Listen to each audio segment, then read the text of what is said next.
we've got Henry Brooks, Managing Director of TEM Planning, Deborah McLaughlin, Head of Housing Delivery and Strategy at GL Hearn, Michael Odling, Head of Rail North at Mace, Christian Spence, Head of Research and Policy at the Greater Manchester Chamber of Commerce, and Kevin Whitmore, North Region Director at Remarkable Group. Thank you very much.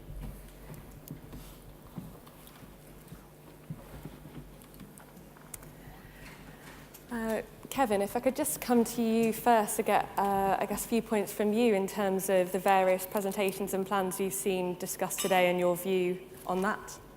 I think the main points for me are the scale of the opportunity that there is within the North, outlined from TFN earlier on today. 850,000 new jobs, £100 billion worth of extra GVA, that's a huge prize for all of us to help deliver within our sort of working lifetime, as it were. So we really need to sort of go ahead and grab that, I think, from our point of view. I also think our politicians need our help as well. We can't just rely on TFN, on our new Metro mayors, to go out there and bat for the North. We really need to provide them with as much ammunition as possible to really hold the government's feet to the fire, particularly over this next couple of years when Brexit is going to be such a key priority, not to forget the needs of the North, not just in transport, but as we heard about, skills as well. Mm-hmm. Great. Deborah, what have you thought about the presentations today, and what more would you like to see? Yeah, I think we heard the word collaboration a great deal between public sector, private sector and the third sector, which I think is really positive. I like the argument about driving economic growth. That's going to get much more traction in government, of course it is. But also maybe I'd have liked to see a little bit more about delivery, how we're actually going to get into delivery. So it's great having these strategies and visions, really, really important, because it sets the context which enables government to invest in us. But whilst that's happening, and you know, my area of expertise is housing, we're still building thousands of houses, and we see in the very near future garden villages in Cumbria, 10,000 new homes, garden villages in Crewe and in Knowsley. And so those schemes can't wait for strategic plans. So we need to not be sort of retrofitting our transport infrastructure into some of the growth where it's happened, but also be forward-thinking as well and planning effectively. I love the phrase from James about irresistible communities. I think that's great. We're building them now. We're not waiting for big investment. So I suppose a plea to start thinking, how are we going to service these new communities that we're building already to make sure that they are absolutely the most connected places, and that we remember the focus of transport really is to move people from their homes into their workplace or into retail offer. So you know, loads to be really, really pleased with, but actually delivery on the ground is something that private sector partners are tackling right now. Mm-hmm. Henry, do you have any thoughts on today? Yeah, no, I think it does show how far we've come in quite a short period of time. You know, I would argue that there already was a Northern powerhouse, but a brand and a sort of focus that was absolutely essential. Transport for the North being the only sort of regional body that seems to be doing a great job. I remember commenting to David when they first came out with the economic review, that the word property and the word planning, which I would argue are absolutely key to that delivery Deborah talks about, were absent from the document. But it's clear in that period of time that the thinking and the understanding has come on a huge way. And I think, you know, the private sector has to be the main delivery body, the main funding body. And so hopefully a much more collaborative way, unleashing the private sector is what's needed to deliver the public sector objectives. Great, thank you. Christian, from a Greater Manchester Chamber membership perspective, what sort of priorities are you think at the top of the list for the members, and the kind of transport discussion, is that hitting the mark at the moment? I think we're not far off now overall. I think just to probably summarise some of the other colleagues on stage here, I think many of us have been at events like this over the past 10 years or so talking about broadly similar things. But I think the tone and the narrative has shifted substantially in the last 6 months or so, to the point where we are all now talking about the same things, and we're all talking about it exactly through the same kind of framework. So I think that's a colossal addition to the larger narrative overall. I think from our members' point of view, I think the high-level stuff is exactly where we need to be. I commend the work of Transport for the North in terms of how they've started to pull a lot of this together. The challenge, I think, is highlighted by my two previous commentators around how do we increase visibility and focus on actual tangible delivery. A lot of the programs we're talking about here today are excellent and will deliver substantial long life assets into the north when they hit delivery programs at some point over the next 10, 20 or 30 years. And so the question is actually, can we start to identify and move forward on some of those quicker wins? Paul from Centre for Cities this morning rightly said, along with the TFN, there's a lot of work to be done at that intercity connectivity level for lots of good reasons. A lot of actually the quicker wins in terms of those economies and how they function today is within city region. And I think that's still an area of this debate that needs to be fleshed out more fully. Mm-hmm. And particularly that the kind of conversation around education and skills and perhaps how transport limitations are making that difficult. Does that ring true for members of the panel? Yeah, certainly. I think the skills gap is huge now, so we haven't got enough people to build the massive infrastructure projects that we've got already. But moving forward, if we get Crossrail 2, we've got the drain of resources going from the north to the south, as it had been for many years. I did when I was a young lad. I went down south to do the projects. So we're looking to build the infrastructure projects here. We're short on skills for that. There's lots of investment in other industries, so nuclear projects breaking out, transferable skills between rail and highways and nuclear. So there's another pull and a stretch on the resources that we already have. But then we've got to look at the skills, the business. The whole idea of the infrastructure projects is to develop the economy based on businesses growing. And in order for the businesses to grow, they need to know what sort of skills they need. Therefore, the universities need to know what skills they need, and the schools need to develop as well. So there's a whole range of skills issues that need to be addressed. Mm-hmm. Deborah? Yeah, there's an interesting demographic that when you talk to investors nationally and internationally about places that they want to invest in, and the first question they often ask is graduate retention and talent pool, and that's the basis on which, alongside with demographics, that they make investments. So alongside the skills to be able to build the infrastructure, actually it makes it an attractive place for cities to be invested in, where you've got that strong talent pool, and I think that's an interesting dynamic for us to be mindful of. Mm-hmm.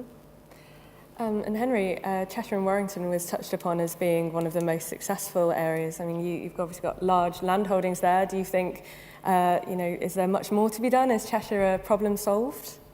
No, I think it's one of the key opportunity areas where you've got the talent pool, you've got the values, you've got the infrastructure, the fastest growing airport outside of the southeast. And I think sometimes we don't realise, I think probably most people in the room didn't realise the productivity you've got in Cheshire and Warrington until it was mentioned in that talk earlier.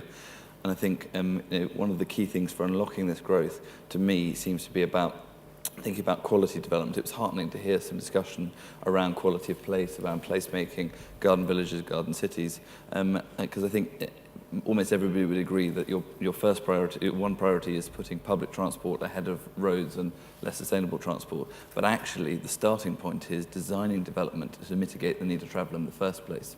So instead of just building housing estates and industrial estates, places like Cheshire and Warrington are so popular and are loved because they have communities, they have high streets, they have shops, they have pubs. And so I think if the public and the private sector can work more collaboratively, and the public sector can create an environment that encourages people to bring forward mixed-use developments, including garden village and cities, then we solve the problem twofold. Mm-hmm. I think that private sector collaboration point is an interesting one. I know there's been a lot of talk today about pan-northern working, cross-border working, but for the private sector, are you seeing private sector weights, coordinated between different companies, perhaps even rival companies working together to kind of give that voice? Christian, are you seeing that within the chamber? Absolutely. I can't remember who it was who spawned a few years ago the concept that collaboration is the new competition, but it's increasingly what we're seeing, and it's, I think it can sometimes be a little bit easy for those within Greater Manchester to say this glibly because it's a bit more embedded in the blood here than I think it is in a lot of other areas. But I know other areas around the north are working fast to catch up on that concept. But absolutely, but it raises some challenges, I think, for organisations doing this for the first time. That kind of flexible collaboration, which is built absolutely on personal relationships between people in different companies, who will often be collaborating on project A whilst openly competing on Project B is not something that sits comfortably within organograms within organisations and how management information is passed up and down. So there are challenges, but undoubtedly here in Greater Manchester, not only public-private, but I think increasingly private-private collaboration is bringing some really unusual and strong benefits. Mm-hmm. Yeah, Michael. The sector can drive that as well. So HS2, they had a commitment to deliver an awful lot of the business of the product through SMEs. The SMEs can only really get to market by collaborating with the major suppliers, and that brought people together, and that's helped collaboration in the major projects. Mm-hmm. Did you want to come in? Yeah, I was going to say, I think Andy Burnham's call for us all to come together and for the private sector to speak as one voice and work with the public sector and everybody to do so even more. And so I very much hope the Place North West and everyone in this room takes up that opportunity to really speak with one voice and think not just across neighbouring boundaries but across the whole of the North. Mm-hmm. Good call to arms, Henry. Kevin? I think I concur with that, but my, I suppose, nervousness is there's that voice of the other side of the Pennines. You know, I think South Yorkshire, West Yorkshire may regret missing the devolution boat to a degree, and certainly the government isn't as receptive to new devolution deals as they once were. They certainly aren't going to be pushing devolution down the throats of city regions that don't yet have it, and I do think that particularly on the other side of the Pennines it may have to be up to business to really go out and make that case, because there aren't the strong figureheads over in Leeds, over in Sheffield as there are here in Manchester and Liverpool. Mm-hmm. And Henry, this is particularly something I know that you've tried to work within, but the planning process and spatial strategies, you know, how do you find working within those in terms of bringing forward transport needs, and how do they potentially need to change?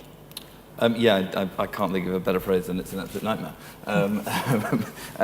Planning in this country, you know, I think it is in many ways one of the best in the world, but at the same time is one of the most difficult and trying.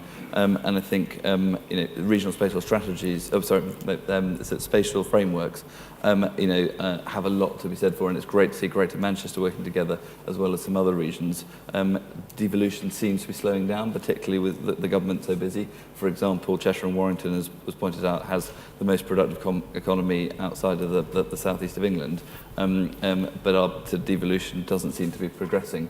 And a bit of scale and integrating the planning with the transport is essential to look around railway stations, to look around motorway nodes, to look around airports and all the multimodal stuff that for freight as importantly as for passengers. So I think it's, you know, it will keep all the professionals in this room busy for another generation, but hopefully busy delivering rather than just trying to make representations. Mm-hmm.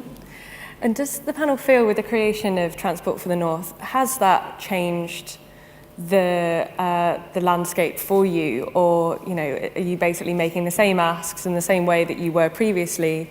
You know, has there been a shift in momentum, perhaps, for any of you? Deborah? I think it's a game changer. It's had a huge impact on partners across both sides of the Pennines, and it is one thing that unites them. So instead of competing against each other, there's a recognition now that the whole of the North should fight to rebalance the economy, and that's something that's getting traction in government. And just to put the Northern Powerhouse in context, if you lifted it, it would sit within the city of Beijing in China. So it's not a massive place. We think it's big because we're a small island. So working together, I think, is raising everybody's game. It is challenging to get everybody to sign up to a strategy that might mean your place doesn't get investment first. But what you're doing is using best in class across the whole of the region to create a strategy which means the right projects get funded first. So I think it is it's incredibly powerful. I think whether the Northern Powerhouse as a brand stays or not, I think this Transport for the North strategy will continue, and it's something that we can all get behind as a private sector because we can see the vision and we can recognise where investment needs to happen. Mm-hmm. Michael? I think it's a lot easier for the private sector. We're not subject to being a political organisation that gets voted in.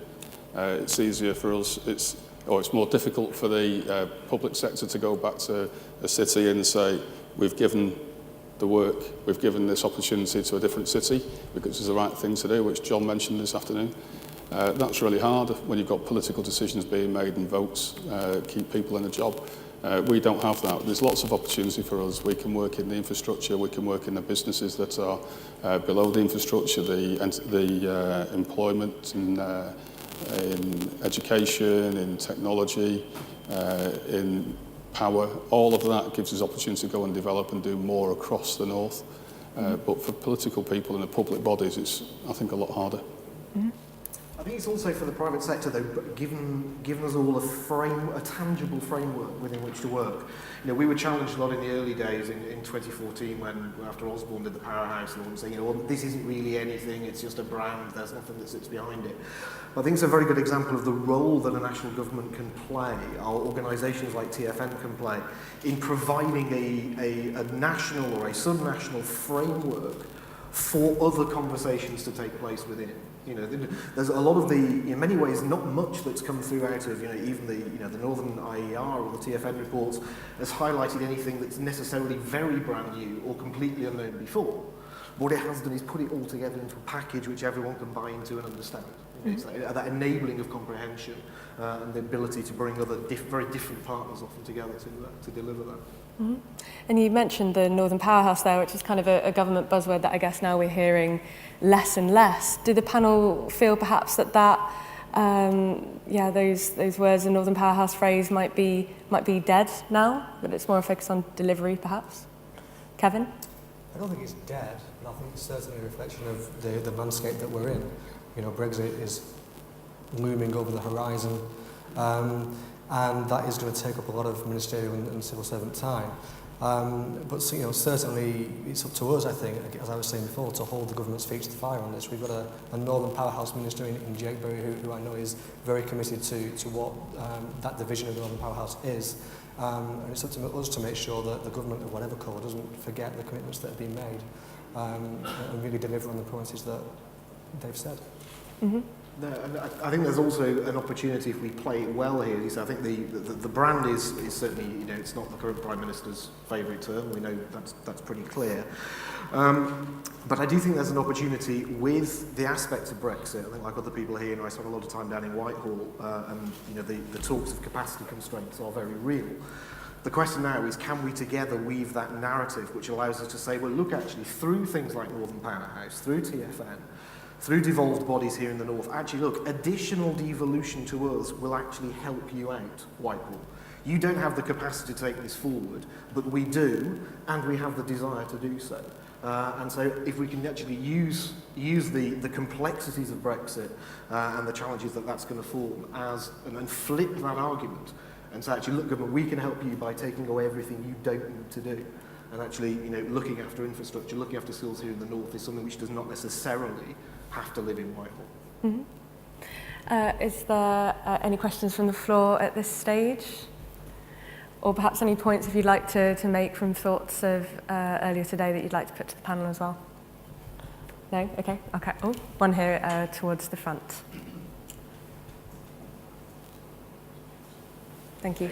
Thank you, Warren Marshall, Peer Boards. Just really building on the point what Christian made about collaboration between private sector organisations. We took the bold step 12 months ago to the month to collaborate with our eastern port competitors. So we've signed up an MOU with ABP on the Humber, PD Ports on the Tees and the Port of Tyne under the guise of IPPR North, and we actually published Gateways to the Northern Powerhouse towards a Northern Port strategy. And the reason why we came together was simply around there are common asks which benefit not just Peel ports but also the ports on the East Coast. And it's all the stuff we've heard about today: road and rail connectivity, capacity, resilience, making the workforce of the North more mobile so you can get to the various cities in half the distance, in half the time at the moment, and also the skills agenda. So we've basically come together to say to government or through TFN or Chris Grayling as an example, it's not just about what Peel ports want, this is what the Northern ports want for the North. So collaboration can still work and we can still compete with each other for business. Mm-hmm. Thank you. Just picking up on that point, as you said about collaboration and shared asks, are any of the panellist organisations, just out of interest, are you partnering with similar organisations to make that kind of shared voice and momentum?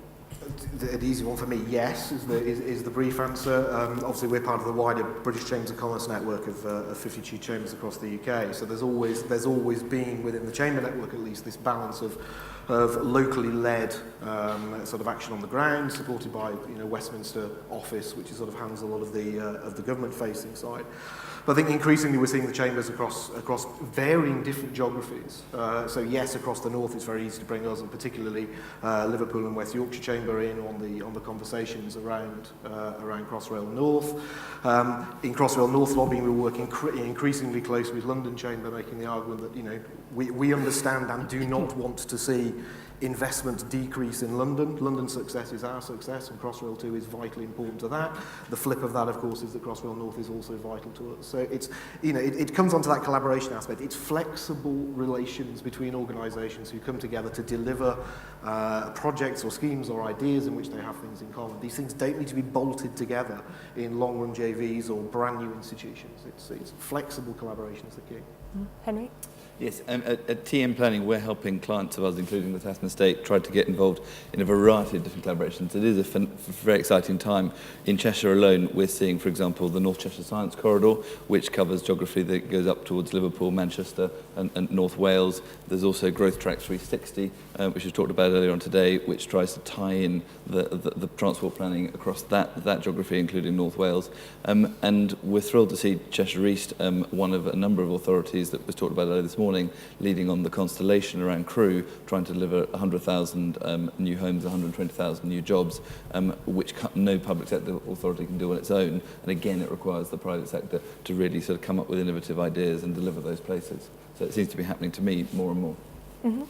Deborah, you talked earlier, of course, about housing and about the attractive communities, but I know Paul and Andy talked about the GMSF rewrite. From your point of view, are you seeing enough of a dovetailing between the transport needs and that housing delivery so far?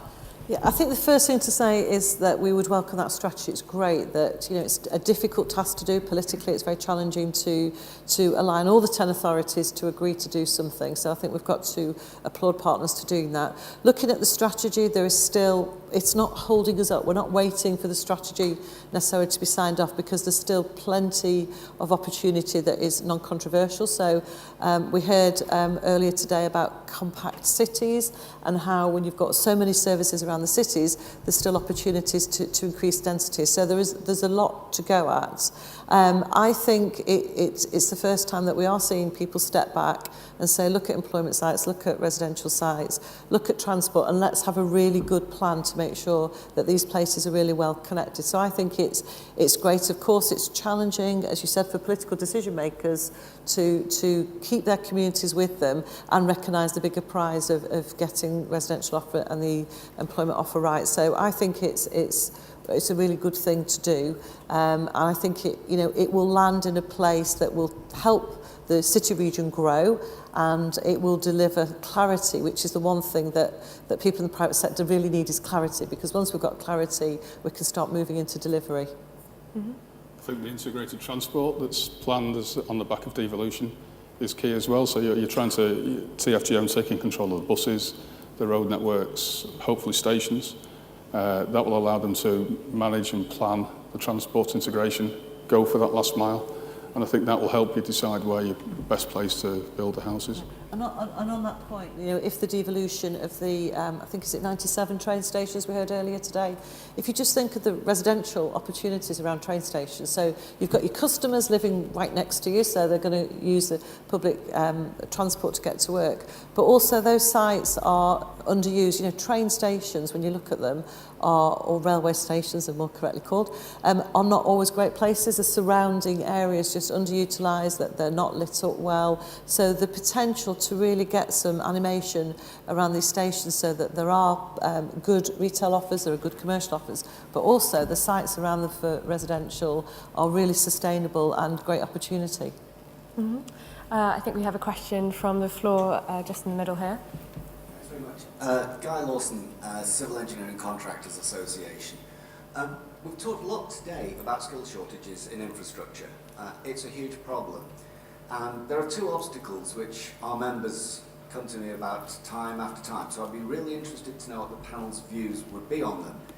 The first is zero value frameworks. So clients who let a framework with no certainty of workload means the employer has no certainty about investing in people. Almost impossible to take on an apprentice or anybody if you don't know that you're going to get any work through the framework. The second obstacle, sounds counterintuitive, is the apprenticeship levy. It simply doesn't work for infrastructure. Most construction companies pay a levy to the CITB, the Construction Industry Training Board, and to the apprenticeship levy. The danger of that means that there is less funding available for upskilling, which is a critical factor for the many people who need to have their skills developed so that they can work on these major schemes. So I'd be interested in views on that. So that's zero value frameworks and apprenticeship levies, if the panel has any thoughts on that. Michael? I like zero value frameworks. I think they make people work harder. So unfortunately I've got lots of them, and so I have to bid for other work. But if you're guaranteed the work, I think it leads to inefficiency and isn't a lean process in itself. So yeah, I'd love to be guaranteed the work. I'd love to be able to bid for a framework and then guarantee you're going to get something. It happens on Network Rail. The CP5 frameworks guarantee that the suppliers get the work. Not always efficient, and they're not actually getting the volume of work that they've been promised. So I think it leads to more innovation, better working, and with a skills shortage, I think that's what we need. As an industry, I think we still adopt innovation and best practice from other industries far too slowly. I've been recently talking about lean in Highways England and Network Rail, and I was doing that 20 odd years ago in manufacturing, and so today people think it's a great new innovative way of working, but it's old hat really. So I think we need that aggression. I think we need the challenge. In terms of apprentices, I sort of partly agree. I think apprentices are great. I love the fact there's a levy that makes people have apprentices. My problem with apprentices is that after a couple of years, you have 5 good apprentices and they don't all get taken on. And I think there needs to be a follow-on for all of the apprentices. There's a cut-off, unfortunately. Mm-hmm. Christian, is there a chamber view in terms of that approach to apprenticeships? I think it's hard to say we're supporting. I think we are broadly supportive of the apprenticeship levy as a whole. I think there's a lot of concern about the detail and whether I think there is a lot of concern that it's riddled with perverse incentives.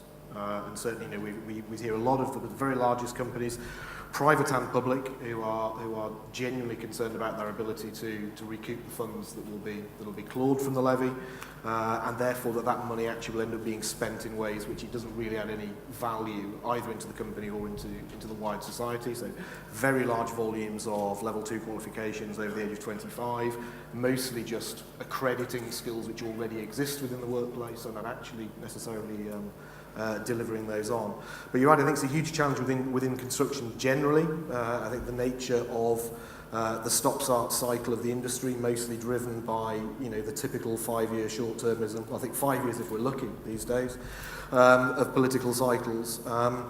Government needs has really got to acknowledge and commit to major infrastructure schemes and major infrastructure spending across much longer time periods. The rapid cycles within construction, be it from infrastructure or be it responsive to either housing market or commercial market demands, is not productive to long-term stable skills development. Whilst I think, as you're right, I support the levy in the sense that it's actually forcing companies to start to think about that. And I think for those companies who've pushed back against us and said it's a nightmare, it's relatively easy for us to point to 30 or 40 years of companies decreasing the amount they invest in their workforce over a very long time. So I think it's almost been brought about to rectify that problem. But it's not perfect, and we continue to work with government on trying to twist that, particularly here at a Greater Manchester level. Can we get some flexibility over how it works? Mm-hmm. Was there another question from the floor there? No, that's fine. Kevin, can I just pick up on, I think, conversation we've had previously in terms of course, recent political uncertainty and change and Labour getting a little bit more of a foothold in central government now. Do you see that as a good thing or a bad thing in terms of the North's needs? Whether it's a good thing or a bad thing probably isn't for me to say. But I think, clearly the momentum that Labour seem to have at the moment is no bad thing given the merge that we have here in Manchester and Liverpool.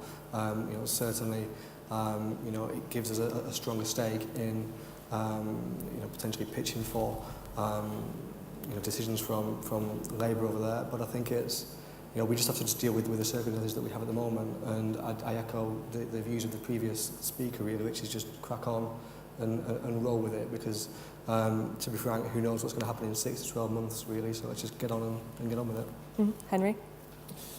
Yeah, I can completely duck that question, but let's go back to a point you raised earlier with on the Northern Powerhouse. And it sort of seems to be an eternal debate, is the Northern Powerhouse still alive, is it dead, is it?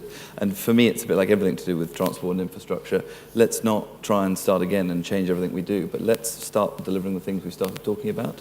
And I think one of the things that you know, we can learn from London and the South East is perhaps making it less about what can the Northern Powerhouse do for us and what do we want, but actually what can we do for government, for the country. And you look at Battersea Power Station, you look at Crossrail, and instead of saying, you know, no, we're not going to fund this, we want a present and a stalk to bring us a load of cash. Actually, all these things that we need to deliver need to be cross-party, they need to be over more than one parliament, but they need to be tied in together with private sector investment that can help unlock the funding. There's some wonderful case studies here today, but I think we can do a lot more to pay a dividend to UKL PLC for investment in the North.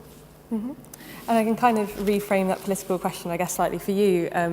Cheshire and your area did, I think, very well with the former Chancellor of the Exchequer, George Osborne, was MP for Tatton for quite a long time, and now, you know, is no more. Do you see a change in that, or is, you know, the parliamentary leadership in Cheshire almost not part of the discussion? It's being very much driven by organisations on the ground, such as yourself. Well, I think, you know, for whatever George's strengths and weaknesses, you know, he certainly commend him for, you know, his very collaborative cross-party working on the Northern Powerhouse, and he remains obviously with the Northern Powerhouse partnership that he chairs. But you know, probably as a constituency, we suffered from a lack of focus to the benefit of, or differently, depending on how you see it, of the nation and of the Northern Powerhouse. You know, we're lucky now that I think we've got an MP who had been a minister but isn't for the moment. And I think having someone to really focus on helping bring forward, you know, economic growth in the region, as I mentioned before, the devolution slowing down, on the one side is a concern, but on the other side it's possibly an opportunity because it does provide some stability. If we're not looking at new political structures, new people, new elections, then it does increase the focus on the people we've got to actually get out and deliver. But I think, you know, where things do start to fall apart, when you get out of the cities into the regions, is you don't have the same scale and therefore perhaps the same quality of leadership politically, but also in terms of, you know, the sort of salaries and things that you can pay to get the best and the brightest and the best in terms of the actual executive. But again, I see that beginning to change with some of this cross-boundary collaboration. So hopefully, you know, more of the same, and as things bed in, we'll see more progress. Mm-hmm. Thank you. Deborah? I think on that point we have to take the lead from Andy Berman when he pledged to us all in the room that he was going to be above party politics and that his priority is going to be Greater Manchester and working with his counterparts in the other parts of the region. And I think that's about being pragmatic. If our vision is right and we articulate it in a very compelling way, it's right. And then we have to present it to the government in whichever government it is, whichever party it is, in a way they want to receive it. And as someone who worked as a civil servant for 8 years, you have a political priority, which of course you have to tick when bids come in, but actually if it's a strong compelling argument, it's a strong compelling argument, and you might end up granting some funding around a particular initiative because it's a government priority, but there are other ways to get funding. And we heard from Amanda earlier today from Transport for Greater Manchester when we were being critical, I think, of the BCR in terms of investment. But I think what Amanda said is, well, you get your funding from the Department of Transport for this, but you supplement it with some funding from DCLG. And so if your priority is right, you just have to work with government in the way that government wants to receive your bids and exploit different parts of government to maximise your potential. So, you know, sitting above party politics and being pragmatic is something that we've seen Manchester City do to its success, actually, and I think that that's the right position to take. Michael, do you want to come in there? Yeah, I think we're in a very fortunate place that If you look across Transport for the North and the Northern Powerhouse, there's red and blue all over the place. Lots of red, bits of blue, or lots of blue, bits of red, depending where you look. But that's a real benefit for us, because that means all parties want to go and look at it and have to address it. They can't sit there and not address this issue. If we join together and approach whichever party, they will either be looking for more votes and to try and keep people happy, or to try and protect the position. So there's an opportunity for us to join together to give a combined message, which has been a little bit lacking, I think, today. There's been lots of people with some really good messages, but that coherent message, the same message throughout, as there's still a few mixed messages, which I think you'll always get in the public sector, with different people still want to do different things. So I think it's a great opportunity. Mm-hmm. And I just wanted to touch on something Andy Burnham mentioned in his speech about his third funding model for Crossrail, and a third coming from private sector contributions. Does the panel think that that's something that could happen in the Northwest? Is the private sector prepared to dig deep in their pockets to pay for big infrastructure improvements? I think they could do, but there's got to be a commitment from the government to put this forward. So currently there's no commitment for HS2 going beyond Crewe. Stop us at Crewe and you it's in Cheshire East, hopefully for gone. You don't want to stop at Crewe, you need to carry on and develop the whole of the north, and then do the, as Andy Burnham said, combine Northern Powerhouse Rail into HS2. So I think you need to carry on. There will be some investment. If there's commitment from the government, there will be some commitment. Whether you get a third, there will be some commitment now. Mm-hmm. Christian? I think two aspects. I think one, in terms of bringing forward private sector investment, I think there's an increasing appetite, certainly from institutional investors into this kind of space. But what they absolutely need from that is the kind of vision that we're seeing from TfM, the kind of vision that we've seen from TfL for a while, which is that long-run pipeline of certainty of projects. You know, asking institutional investors to spin up funds specifically for individual bespoke projects, when actually what we should be doing across the entirety of the North is putting all of this together as a single asset opportunity that's going to be running for 50 or 75 years, presents a much more coherent case for institutional investors to come in.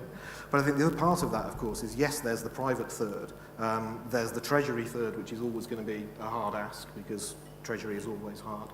But then the missing bit is the local government one. So, you know, I think for me, one of perhaps the greatest challenges to this current government's apparent lack of interest in devolution is around local government finance and how it can raise.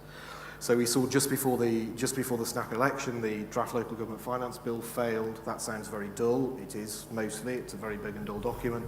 But that is where aspects of tax increment financing for local authorities, for reduced access to funding through for the Public Works Board, through flexibility over business rates, over mayoral infrastructure levies, some of those things which would have allowed us, albeit in a small way, but to start to move forward this concept of local areas having greater ability to raise the tax to be able to invest in infrastructure in the areas has for now fallen by the wayside. And I think one of the things that me and a lot of my colleagues will be doing with government over the next few months is exactly trying to make sure we get some of those ideas from the previous administration back on the agenda very quickly. Great. Okay. Sorry, Henry, did you want to come in quickly? Yeah, I think, you know, it's easy to forget that ultimately all funding, whether it comes through the Exchequer or taxpayer or not, comes from the private sector and the individuals who pay those taxes. But I'd suggest that actually in many cases, you know, it's more than a third being paid for by the private sector anyway. But if we can get more creative in using TIF funding, using development, you know, we could get a lot more paid for by the private sector and deliver the infrastructure and do more infrastructure, because if we don't, we'll limit what we can deliver. Great, thank you. If we don't have any more questions from the floor, I think that's a good point to wrap it up. If you could just thank my panellists.